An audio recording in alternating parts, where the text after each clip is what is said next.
네, 감사합니다. 오늘 우리가 사무엘하 3장을 말씀을 함께 읽었습니다. 오늘 말씀 통해서 깨닫는 은혜와 또 응답받는 축복이 넘쳐나게 되시기를 바랍니다. 참 다윗이 10년간의 도망자 생활을 마치고 사울왕이 길보아 산에서 죽고 다윗이 헤브론에서 유다의 왕으로 추대되어서 유다 지파를 중심으로 되는 그런 유다의 왕이 됐습니다. 반면에 사울의 군대 장관이 아브넬이 이제 사울의 아들 이스보셋을 왕으로 삼고 마하나임으로 이제 건너가서 이스라엘 왕으로 삼아 나머지 지파들을 갖다가 다스렸어요. 그런데 사무엘하 2장 10절에서부터 11절에 보면 이스보셋의 통치 기간이 2년이라 이렇게 말씀하고 있습니다. 그래서 그런데 또 다윗이 헤브론에서 유다 왕이 된 기간은 또 7년 6개월이다라고 2장 11절에 이렇게 기록하고 있거든요. 그러니까 그런 반면에 또 우리가 이제 5장 우리 사무엘하 5장을 갖다가 보면은 이스보셋이 죽고 이스라엘의 모든 지파가 헤브론으로 내려와서 다윗을 왕으로 삼아 이스라엘 전체, 그러니까 통일 이스라엘의 왕으로 다윗을 삼는데 그것이 7년 6개월이라고 하는 시간이 걸렸다는 것이죠. 그래서 이 시간 차이가 이게 도대체 어떻게 되는 건가? 왜냐하면 이스보셋이 북쪽 이스라엘을 사울 왕이 죽은 다음에 북이스라엘을 갖다 다스리는데 왕으로 다스렸는데 근데 2년이라고 그래요. 근데 그가 죽고 바로 이제 다윗이 통일 왕국의 그런 이제 왕으로 삼게 되어지는데 그렇다면은 나머지 5년 반은 어디로 갔나 이제 그런 생각을 갖다가 하게 됐습니다. 그래서 왜냐하면 다윗이 7년 6개월을 갖다가 헤브론에서 이제 왕으로서 유다의 왕으로 거기서 머물고 다스렸거든요. 그러니까 이 시간 차이를 보았을 때 사울 왕이 죽고 이제 우리가 이제 예상해 보는 것은 사울 왕이 죽고 그 군사령관인 아브넬이 사실 여기서 보면은 아브넬이 이스보셋을 갖다 왕으로 삼았다라고 되어 있는데 그런데 그러니까 바로 왕으로 세운 것이 아닌 것이죠. 그러니까 실질적으로 한 5년 동안 실질적인 나라를 다스리는 그런 시간이 있었다는 거예요. 아브넬이 이제 이제 어차피 이게 군대의 힘을 갖지 않으면은 사실 이제 왕이 죽었잖아요. 왕의 아들들도 다 죽고 이제 막내가 남았지만은 그러나 이 이스보셋은 뭐 어떤 정치적인 능력이나 뭐 군사적인 능력이 있는 게 아니니까 실질적으로 이제 군권을 쥐고 있는 아브넬이 딱 나라를 갖다 장악을 한 거죠. 장악해갖고 이제 실질적으로 한 5년 동안을 갖다가 이제 다스렸는데, 그런데 이제 한 5년을 지나게 되면은 변화가 오는 거죠. 백성들이. 이게 아브넬 너가 뭔데 왜 이래라 저래라 하느냐. 그러니까 실질적으로 뭡니까? 적통으로서 왕의 그러한 뭐랄까요? 위치가 되어지지 않다 보니까 정당성이 없는 거예요. 힘은 있지만 정당성이 없으니까 처음에는 힘으로 딱 장악을 하지만은 어느 군사 독재의 형태도 다 마찬가지입니다. 처음에는 군사적인 힘으로 딱 장악을 하지만 시간이 지나면은 이제 정당성을 자기네들이 얻지 않으면은 이제 뒤집어지는 역사가 나타나는 거죠. 그러니까 이게 한 5년을 지나고 나니까 이게 안 되겠구나. 그래서 이제 사울의 왕 아들인 이스보셋을 왕위에 이제 앉히고 쉽게 얘기해서 그냥 바지 사장 비슷한 거죠. 권력은 누가 갖고 있어요? 아브넬이 갖고 있고 그리고 그냥 왕이라고 하는 위치에 그냥 이스보셋을 앉혀놓은 겁니다. 그러니까 아브넬은 진짜 섭정왕 같은 존재가 되어 있는 것이죠. 근데 문제는 이제 왕권을 이렇게 정당성을 갖지 않은 사람이 왕 권력을 쥐게 되면은 거기서부터 부패가 발생하고 문제가 발생을 하는 것입니다.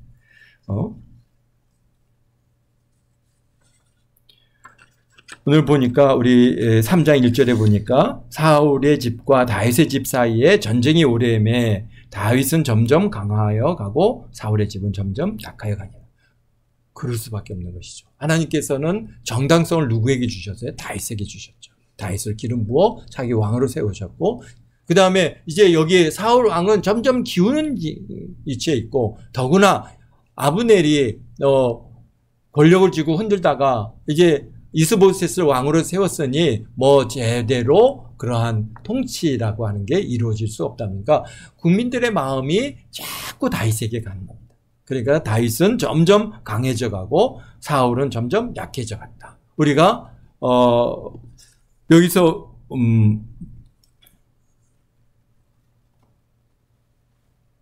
그래서 보니까 이제 하나님께서 이스라엘 왕으로 기름 부어 세우신 다윗이 강해지는 것은 또 자연스러운 것이고 말씀의 성취인 것이죠.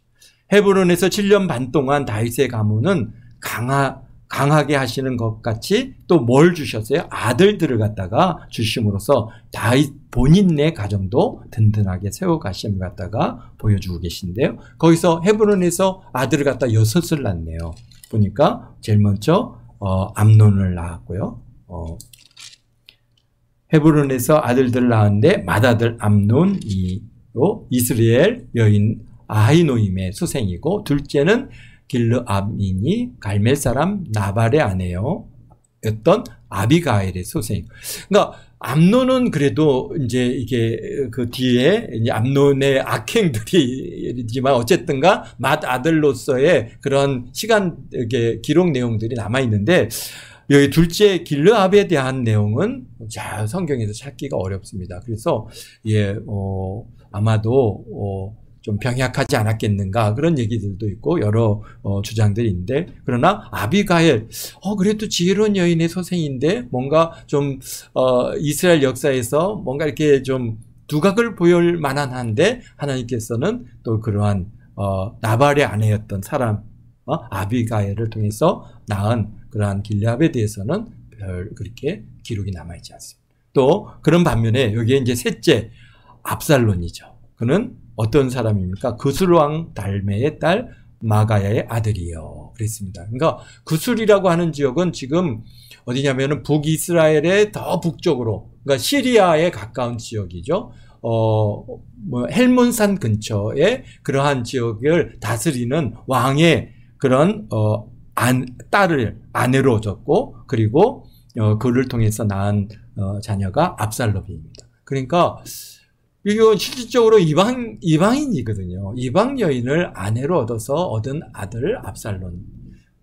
압살론 뭐 그 외모는 출중했죠. 뭐 머리카락도 뭐 너무 출중하고 또 굉장히 뭐라 할까요? 그런 지혜도 있고 결단력도 있고 뭐 여러 장점들이 많이 갖고 있는 반면에 참 하나님께 대한 충성이 없다 보니까 아버지를 이제 역성혁명을 일으키고 아버지를 갖다가 이렇게 왕위에서 끌어내리고 자기가 왕이 되려고 하는 그런 일들이 이제 이 압살론에 의해서 이루어집니다. 물론 그 원인 제공은 암논이 진행했고 그의 여동생인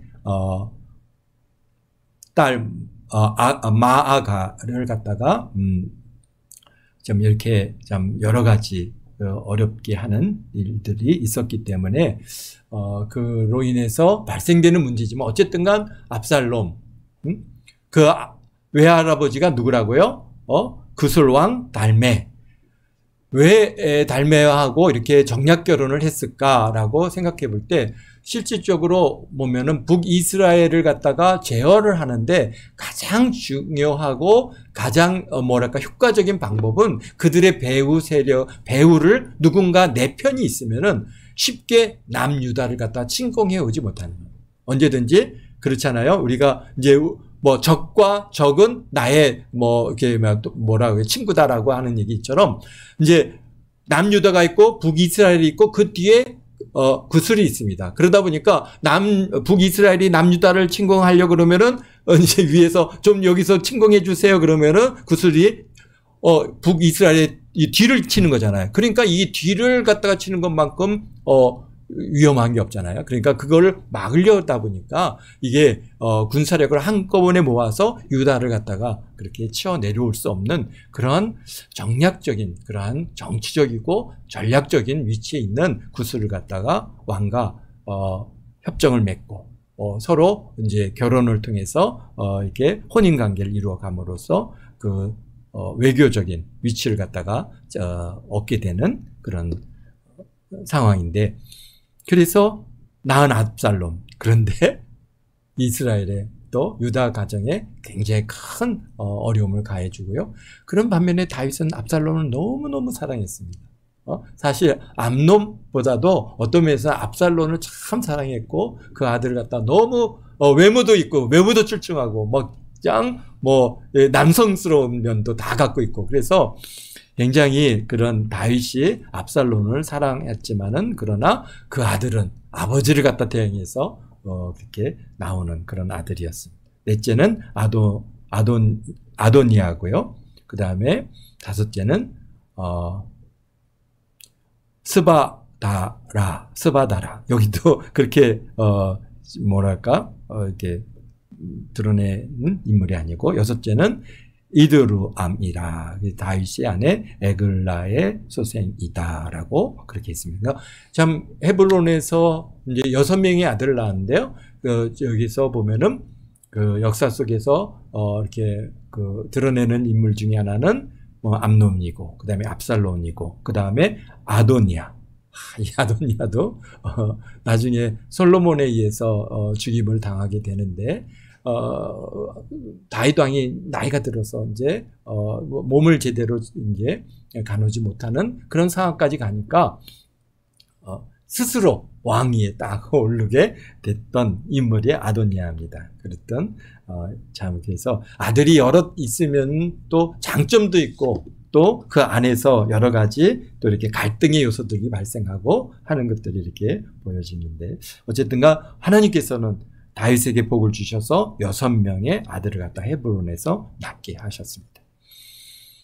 그러는 가운데 이제 시간이 꽤 흐르고 우리 이제 6절이라고 하는 상황으로 들어가게 됩니다. 사울의 집과 다윗의 집 사이에 전쟁이 있는 동안에 아브넬이 사울의 집에서 점점 권세를 잡으니 사울에게 첩이 있으니 이름은 리스바요. 그 아야의 딸이었더라. 그렇습니다. 이스보셋이 아브넬에게 이르되 내가 어찌하여 내 아버지 첩과 통관하였느냐라고 이제 책망하는 사건이 있습니다. 그러니까 아브넬이요, 왕권을 쥐니까, 실질적으로 이제 군사력, 권력을 쥐니까 이제 점점 그가 누구도 하나 그를 제어할 만한 인물이 없는 거죠. 그런데 여기서 무슨 일을 행했어요?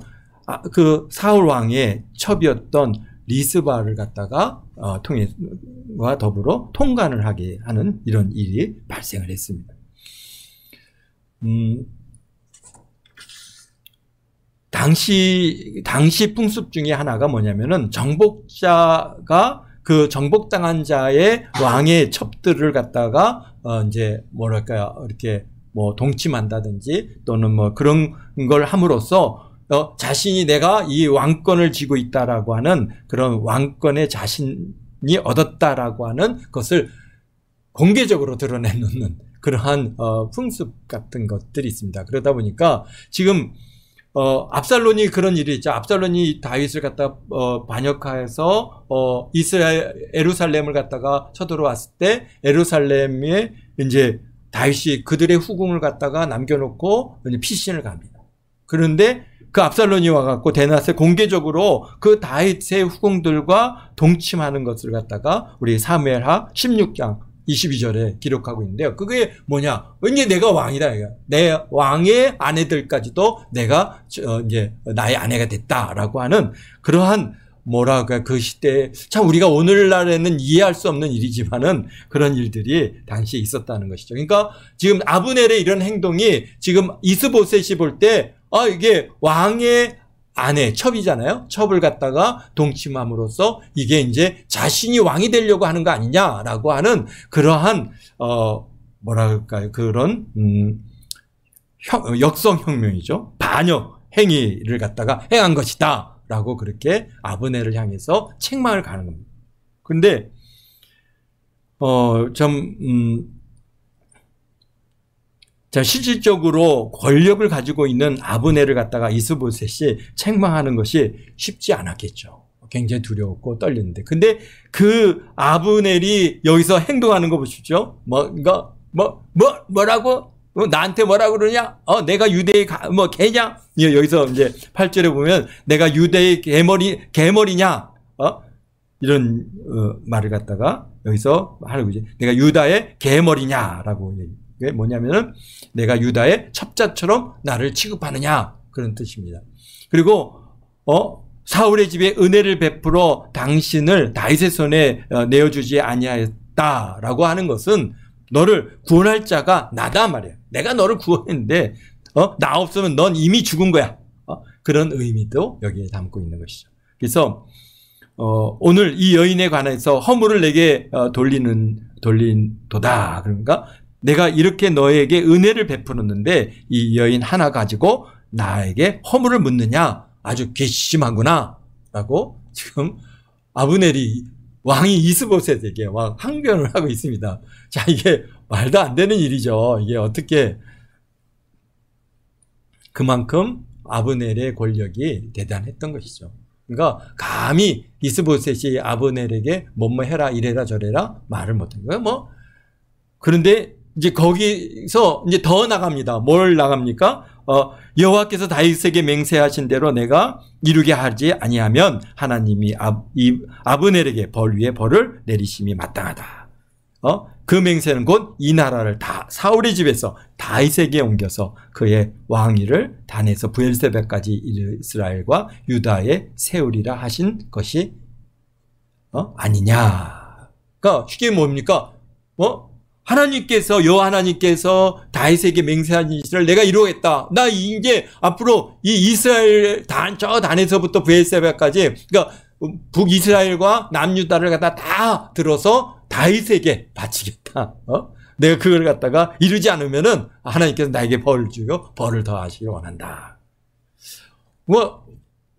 그것 벌써 이게 아브넬이 이런 얘기를 할 만큼 어떻다는 거예요. 지금 이스라엘 모든 사람들이 사무엘을 통해서 다윗에게 사울의 후계로 다음 이 이스라엘의 왕으로 뭔가 다윗을 세웠다고 하는 것을 다 알고 있다는 거예요.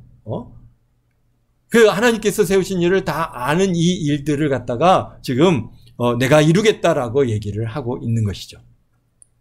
그러니까 이스보셋이요 너무나 두려워서 아브넬을 두려워해서 감히 한마디도 대답하지 못했다. 그리고는 아브넬이 나가서 이제 그 일을 이루려고 합니다.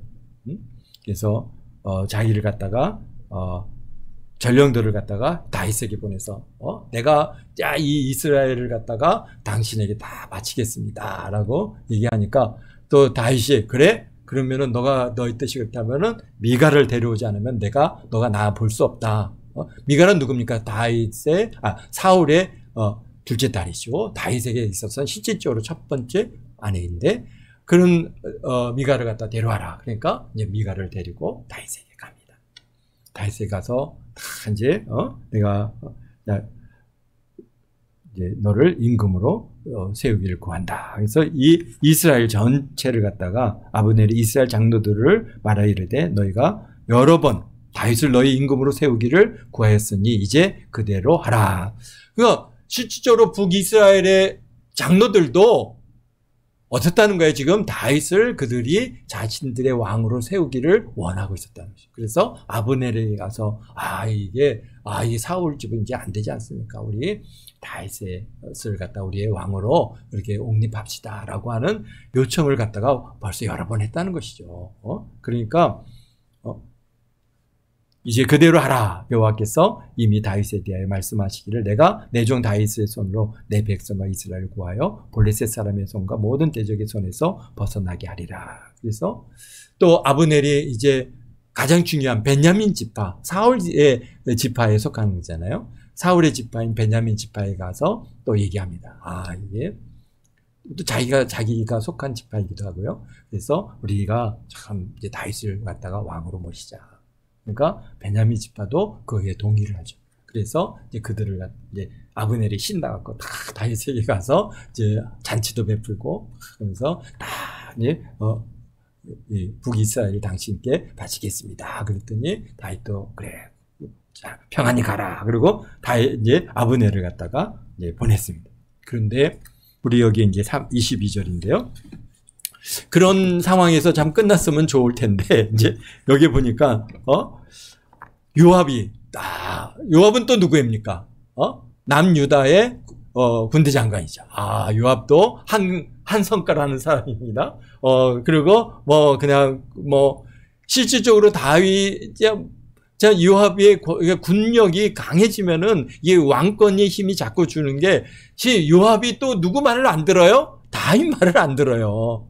자, 이게 아브넬이나 요압이나 군사령관들, 군권을 쥐고 있는 사람들이 교만해지고 높아지면은 그게 결국은 악행으로 돌아오는 것들을 보게 되는데요. 그러니까 요압이 이제 전쟁에서 나가고 전리품을 가지고 딱 노량물을 가지고 들어왔는데 아브넬이 왔다 갔다는 얘기예요. 그래서 아브넬이 왔다 가서 아브넬이라고 왜 또 원수지간입니까? 자기의 동생 여기 누구죠?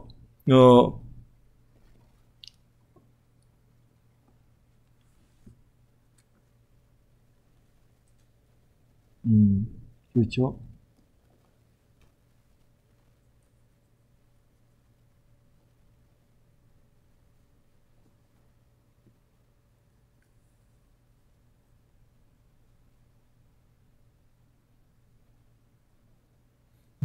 네. 갑자기 이름이 안 네? 자기 동생을 갖다가 이 아브넬이 창으로 찔러서 죽였거든요. 왜냐면 막 아브넬을 죽이려고 쫓아오니까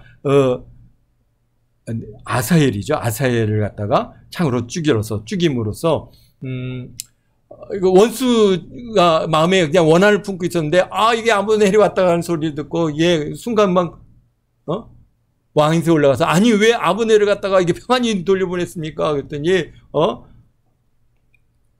그러고는 따지고는 딱 나와가지고 여기서 아브넬에게 전령을 보내서 왕도 모르게 아브넬에게 전령을 보내서 다시 돌아오라. 그러니까 아브넬이 또 뭔가 또 좋은 일이 있는가 보다 하고 다시 가다가 이제 헤브론으로 다시 돌아왔습니다. 그랬더니 거기 누가 기다리고 있어요? 요압이 딱 기다리고 있다가 아브넬을 불러고 아브넬 잠깐만 일로 와봐. 그래서 성문가에 싹 성 안으로 들어갔더니 손에 쥐고 있던 칼로 팍 그 아브넬을 배를 찔러서 거기서 죽이고 말았어요.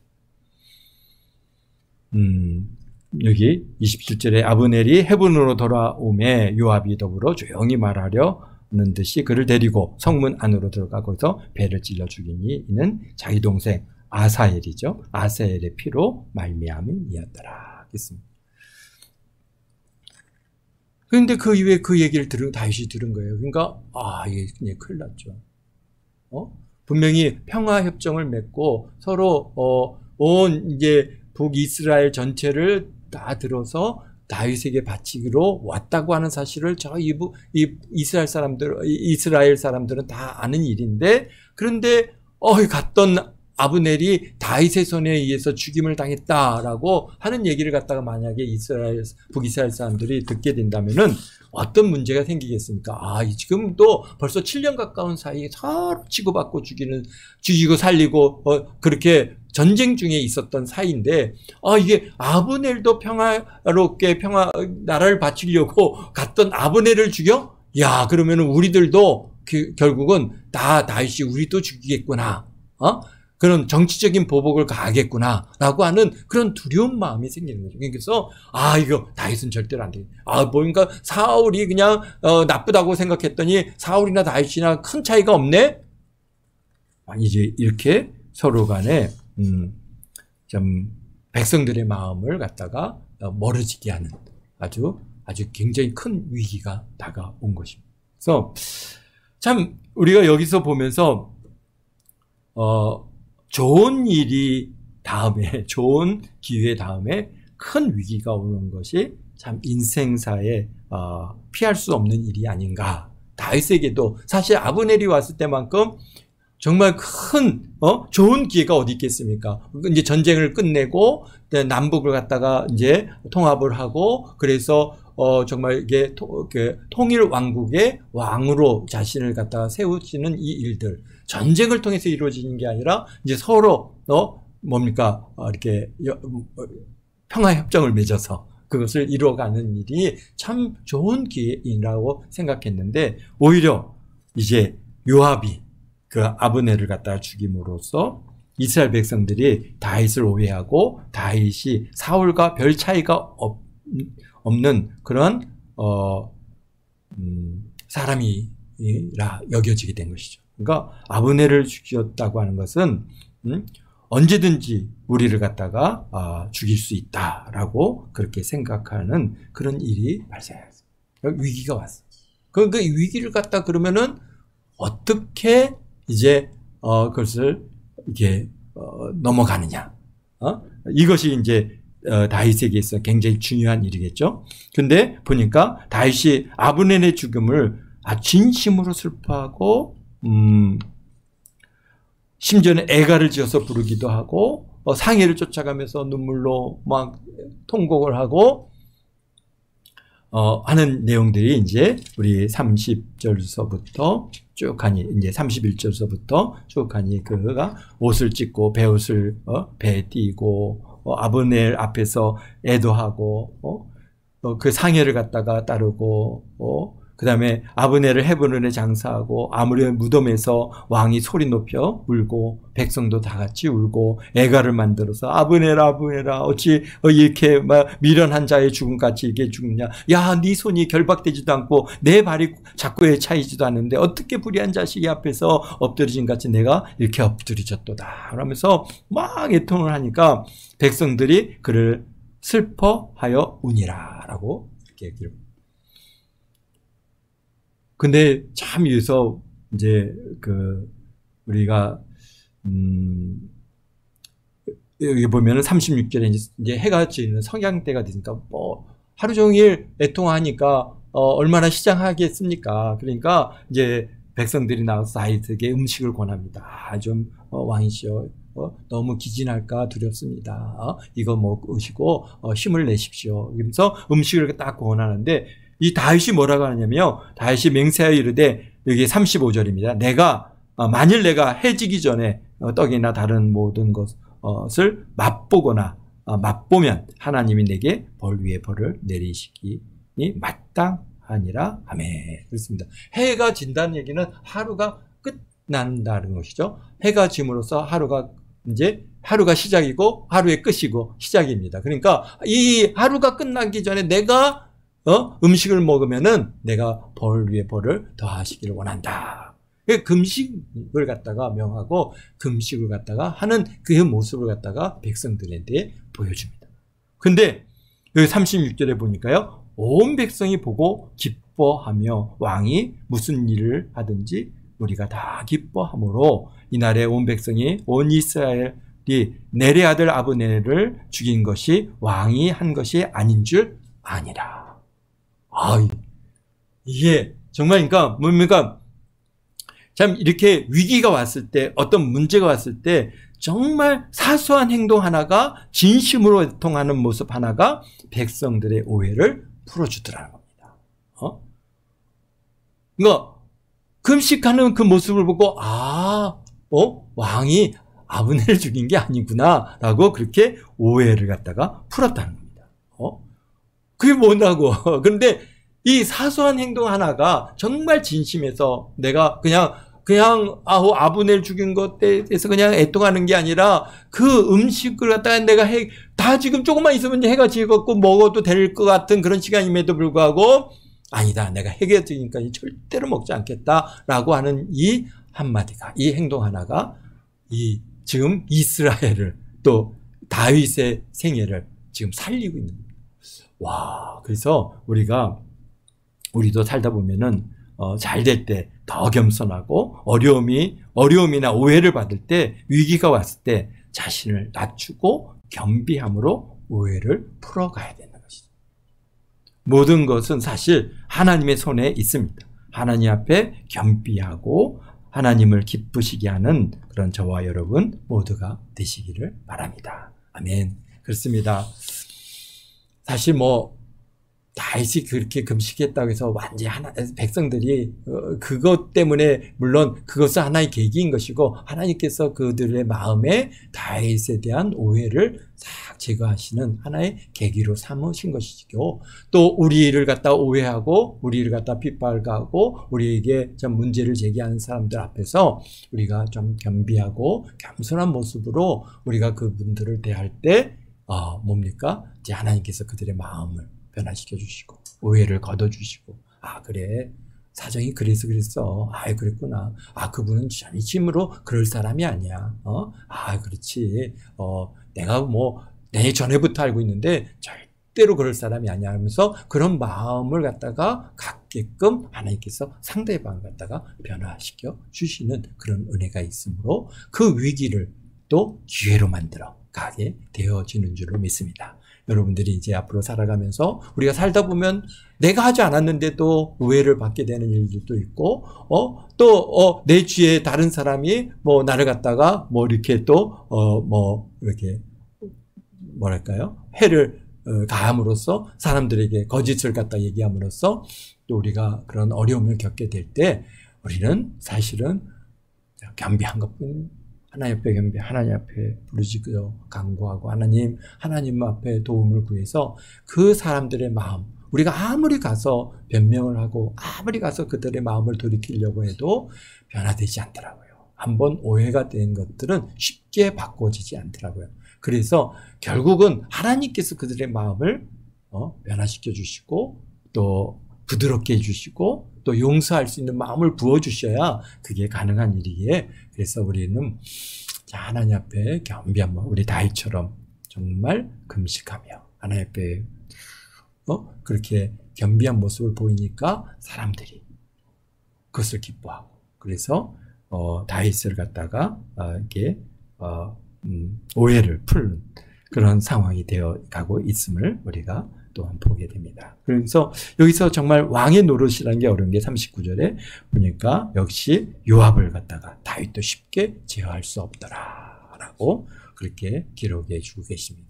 그래서 언제든지 내게 위기를 갖다 주는 사람은 실질적으로 어떤 사람이에요? 내 주위에 있는 사람들이죠.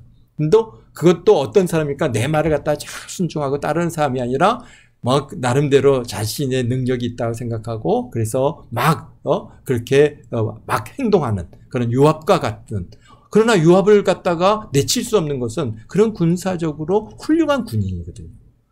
이스라엘을 갖다 이 유다를 갖다가 또 앞으로 이스라엘이라고 하는 나라를 갖다가 아주 그렇게 강건하게 그 모든 전쟁에서 전쟁을 잘 치를 수 있는 인물은 또 요압이거든요. 그렇기 때문에 참 그런 사람이 또 가장 문제를 갖다가 우리에게 일으킬 수 있다고 하는 사실을 여러분들이 늘 마음에 품고 주변에 참 그런 인물들은 우리가 잘 어떻게 합니까? 이제 토닥거리면서 함께 가지만은 항상 한편으로는 또 뭡니까? 그로 인해서 올 수 있는 위기가 늘 있다라고 하는 것을 생각하시고 하나님 앞에 간구하고 기도함으로써 우리가 그런 위기에 빠지지 않고 또 지혜롭게 그 위기를 변해서 기회로 만들어 가시는 저와 여러분 모두가 되시기를 바랍니다. 기도하겠습니다. 거룩하신 아버지 하나님